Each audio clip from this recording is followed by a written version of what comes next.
The CEO asks his yoga instructor to play the role of his girlfriend and can't take his eyes off her. What if one night of pretending changes someone's life forever? Against the backdrop of family expectations, social pressures, and inner fears, two completely different people attempt to understand if something real can be built when everything began as a game. Before we start the story, write in the comments where in the world you are watching from today. On Monday morning, Jules Caldwell stood on the yoga mat, cursing both himself and the entire idea of breathing through his nose. He hated yoga and certainly didn't believe in chakras, energy flows, or bodily sensations. But after a second nervous breakdown and an ultimatum from a good doctor, he had no options left: yoga on Tuesdays and Thursdays or a hospital stay. Yet on this mat, where he was supposed to learn to let go of control, he decided to take one of the most controlled actions of his life. Clara Monroe, his yoga instructor, irritated him with her calm demeanor, her easy laughter, her lack of nonchalance, and her femininity in the most genuine sense. She didn't gaze into his eyes for too long, didn't try to impress him, and didn't giggle. That was her most terrifying trait. In the room with her, Jules felt his armor slipping away. He was the technical director of a large IT company. Everything in his life operated on systems, diagrams, and forecasts, everything except for one family drama. His sister was about to get married, and their mother had, for the 5th time, asked the nerve-wracking question, "Are you coming alone again?" That was enough. He didn't answer, just closed his laptop, and 2 days later, right after class, he approached Clara. "I need a girlfriend for one evening." "Paid?" She raised an eyebrow and paused. Was it an offer or a joke? Neither. It was a contract. "You'll play my girlfriend at my sister's wedding. You're calm, polite, articulate, and pretty. I'll give you 1,000. All fair and official."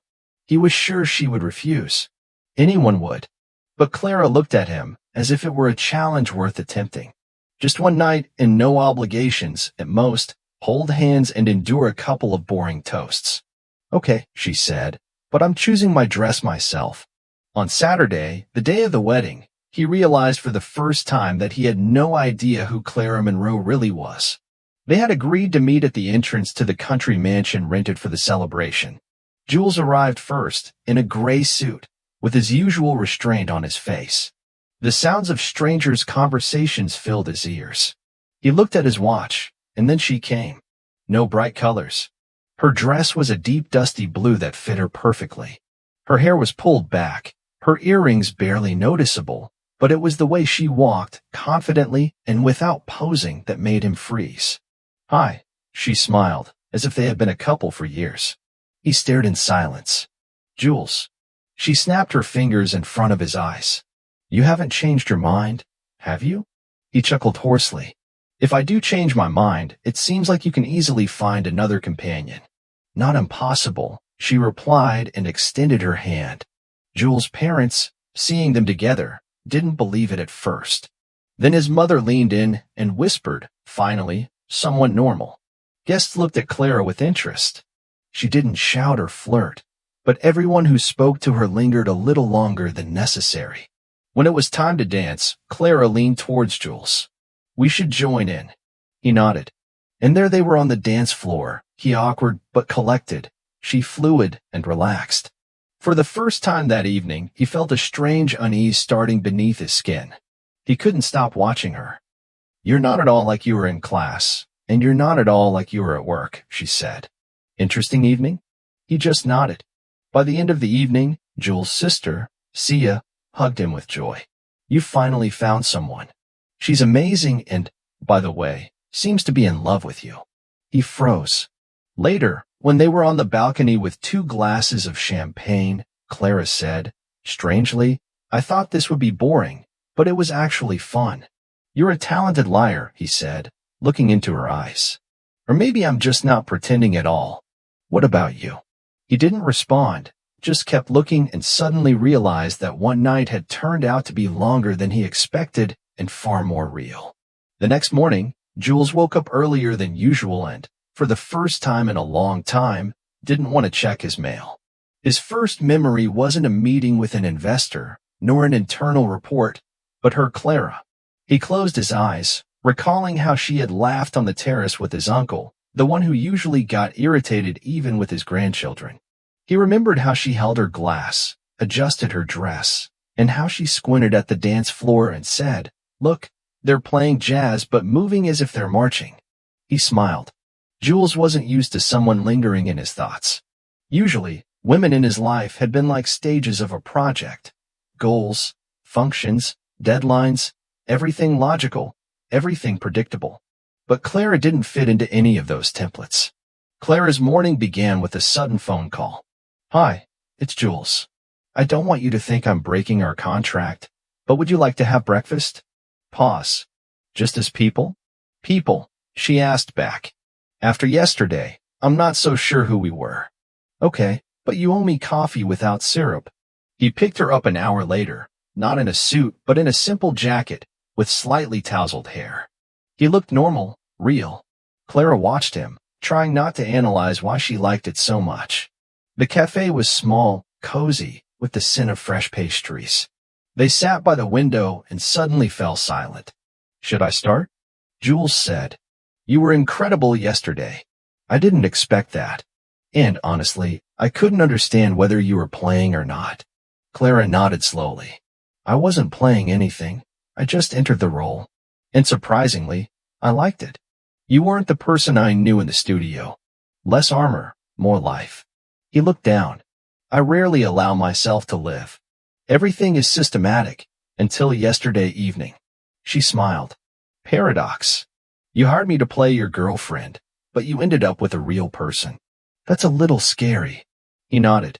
"Very scary and devilishly interesting." They didn't notice how the conversation flowed naturally, from food to travel, from families to fears. Clara shared how she had once left law school to teach yoga, how her mother hadn't spoken to her for 3 years, and how one man, upon learning her profession, said, "So, you're just a bending decoration." Jules squeezed his cup. "You're not a decoration. Yesterday you were the center of the whole room, and I was the one who finally understood what it means to see." "Seeing doesn't mean knowing," she said quietly. They fell silent. The same day Jules returned home, his mother called. "She's right for you, I see. You have a shared energy." "We're not together yet," he said calmly. "But I can see when a man looks at a woman because he wants it to be serious." He didn't dispute it. His mom was right. In the evening, Clara returned to her apartment and felt a slight anxiety for the first time in a long time. She felt good. Too good. She knew who Jules Caldwell was, a successful, smart, controlling man who needed order. She was not order, she was a challenge. But when he texted her, "Thanks for today, I wasn't pretending," she stared at the screen for a long time and then typed back, "Me too." Surprisingly, right? 2 days later he sent her an invitation to dinner. Not business, not under some pretext. Just, "Are you free Saturday evening?" She opened the message and her heart skipped. Everything was going off the script, but for the first time in a long while, it felt like maybe it wasn't necessary. Scripts are created by the mind, while life is lived by feelings. He came to dinner with flowers, even though he hadn't planned it, even though he didn't love cliches, even though he had thought beforehand, without romance, it's just a meeting. But Clara had a look, as if she could see not just the outward gesture, but also the intent behind it. So when she took the bouquet, saying nothing, but with a slight half-smile, he knew he had hit the mark. They chose not a restaurant, but a small Italian courtyard at an old building. It smelled of basil, and the candles haphazardly stood in wine bottles. Clara wore a simple black t-shirt and loose pants without makeup. She looked like the essence of the evening's luxury revolved around her. "Why me?" she suddenly asked. "Why did you choose me for that night?" He reached for his glass, thought, "You were the last person I expected to participate in something fake. That became a guarantee that you wouldn't overact." Then it turned out that she wasn't acting at all. She nodded. "And you're not acting now either." He looked at her directly. "I don't know when exactly it stopped being a game." After that dinner, they began seeing each other more often. Not casually. But coffee after classes became a habit. Spontaneous joy during Sunday walks. She showed him places where she had been happy. He took her to places he usually sat alone. Laughter became common. Silence became comfortable. Everything would have gone perfectly if it weren't for the evening at Jules' friend's place. It was their first outing into his real circle. People in expensive suits, women with perfect hairstyles and polished phrases. Clara wore a simple dress, did light makeup, entered calmly, not trying to impress, but that was her secret. She didn't strive to please, and therefore they remembered her.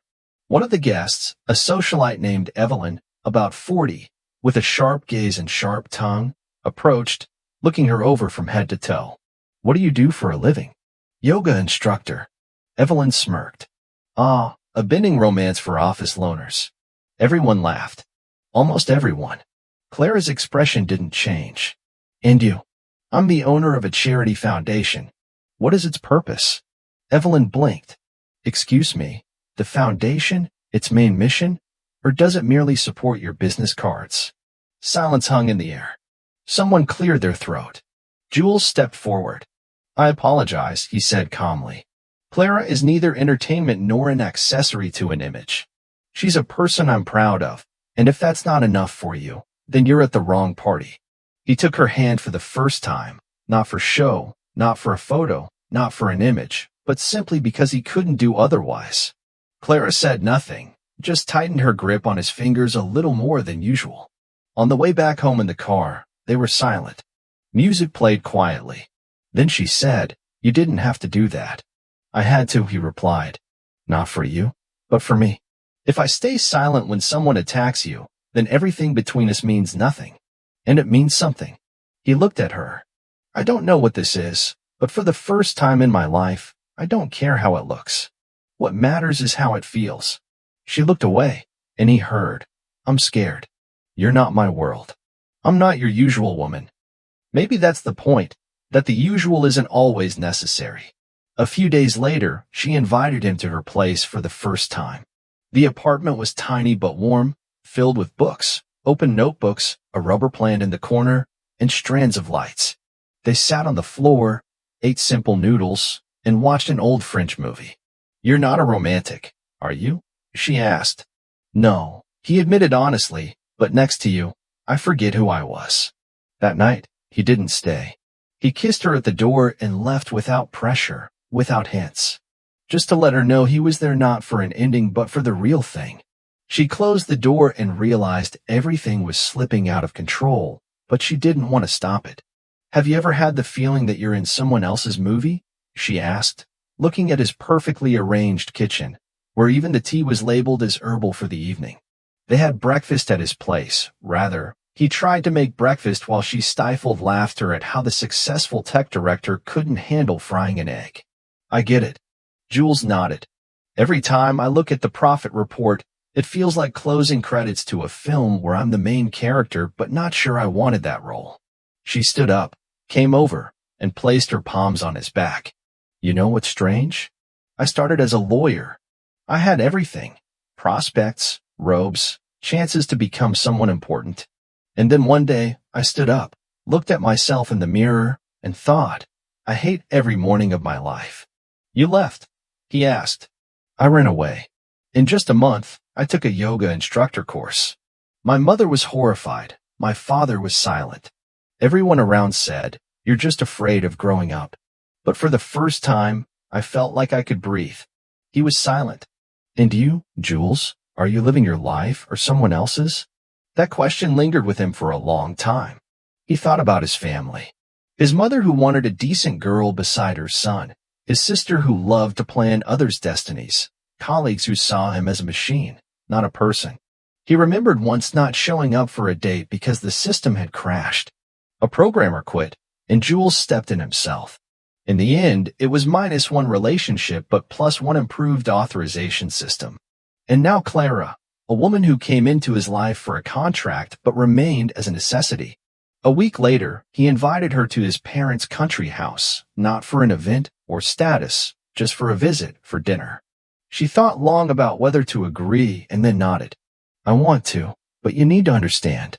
I'm not just yesterday's girl in a blue dress. I'm without filters. I'm real." He took her hand. "That's the only thing I like about you. At home, things didn't go as he had hoped. First, his mother opened the door with the phrase, "Oh, Clara, it's nice to see you again. You look very relaxed." Then at dinner, they asked about her career. "I'm not building a career," she simply said. "I'm building my life." Silence hung heavily. Only Jules' father suddenly nodded. "That's probably the most sensible thing I've heard all evening." After dinner, his mother started a conversation with Jules. "You know this is serious. She's not your league." "And what if I don't want to play in the league?" he asked. "She's not your match. She's my only person with whom I can be myself." "That's not enough." His mother didn't answer. She just looked at him with a mixture of disappointment and fear. That night, Clara said, "I don't want to be the reason for a rift between you and your family. You're not the reason. You're the consequence. I'm finally starting to understand what I want." She looked at him with pain. "Are you sure, Jules? Because if you're wrong, it's not easy for me to go through this. I'm not sure about anything except one thing. I want to get to know you for real. Not for one night, not as a concept, but as a person." She was silent for a long time, then said, "Then know this, I'm not a woman from your circle. I don't have a stable income. I take my time making decisions. I'm stubborn. Sometimes I avoid conflicts because I'm afraid of being rejected, and I don't believe I can be enough." He stepped forward, took her by the shoulders, and looked into her eyes. "And I'm a controller. I plan everything. I'm afraid of chaos. I don't know how to let go. And yet with you, I feel that I can be alive." She smiled faintly. "So now we both know what we've gotten ourselves into." They started spending more time together, not perfectly or cinematically. He would come to her studio. She brought him lunch at the office. Sometimes they argued, sometimes fell silent, but there was something in everything they did that he hadn't had before: presence. He no longer sought meaning in words like love or compatibility. He just lived. But one day, when he brought her to yet another corporate reception, everything changed. One of the partners said to him in the corridor, "Your girlfriend is beautiful, a bit out of the mold, but that'll pass." Jules asked, "What exactly will pass?" "Well, you know, it's like a vacation. Then you return to reality." And that's when he understood he didn't want to go back. He showed her the place. In the middle of autumn, it was quiet. The cold wind blew dry leaves across the gravel, rustling beneath their feet like paper. "Why are we here?" Clara asked, buttoning her coat. "You once said you dreamed of living where you could see the horizon. No windows to a neighboring wall, no concrete, no city, just the sky. This is a plot on the southern hills. It's still empty, but it already has a view." She turned and looked. Far below was a dirt road. Behind it a forest. And further, fields. Clean space. "Beautiful," she said. "And what do you plan to do here?" He silently pulled a tube from the car, unrolled the project. Clara leaned in. There was a modern house with large windows, a spacious terrace, a small studio with eastern windows, a kitchen with open shelves. "I drew this myself. With the help of an architect, of course," he smiled. "But every element is from you. What you described when you thought no one was listening. I remembered everything." Clara was silent, looking at the drawing and then at Jules. He took out a small blue box, the exact shade she had worn to the wedding. "I once hired you to be my girlfriend for one night," he said quietly. "But that was a mistake because from the very first minute, I just wanted you to stay, not for the show, not for family, but for me." He knelt down. "This isn't a scene, nor a setup. I'm not asking for an answer now. I just want you to know. If you say yes, we'll build this together. A house, a life, everything as you wish. Not according to a plan, but according to your soul." Clara squatted down, looking at him, tears rolling down her cheeks. "You don't have a guarantee, Jules, no insurance. I might get scared at some point, run away, doubt, and I might again try to control everything, demanding clarity and schemes where there aren't any." He interrupted, "But if we are together, everything else is unimportant." She nodded slowly. "Then yes." He breathed out. Not like in the movies, not victoriously, but with relief. Just found. Their wedding wasn't big. There were no lavish dresses, scripts, hosts, or photos against archways made of roses. There was a clearing on that same plot, with a few close people. Jules' father read poems. His mother, to everyone's surprise, quietly wiped away a tear. After the ceremony, his sister approached, hugged Clara, and said, "You made him real, unhappy on plan, but alive in spirit." In the evening, when everyone had left, Clara and Jules sat barefoot on the ground with glasses of simple wine. "Did you ever think this would start with such nonsense?" she asked. "With a contract, with 1,000 for a fake night." "It was the best deal of my life," he replied, "because I didn't get a service, but a chance and took it." "No," he looked at her. "We both did." They began building the house slowly on weekends together. He learned to trust his intuition, and she learned to accept help. They were still different. He still knew how much each step cost. She didn't know how to stand on it. But in their home, there were no roles, only reality. And sometimes, when someone asked, "How did you two meet?" Clara simply smiled and responded, "He hired me, and then he wouldn't let me go."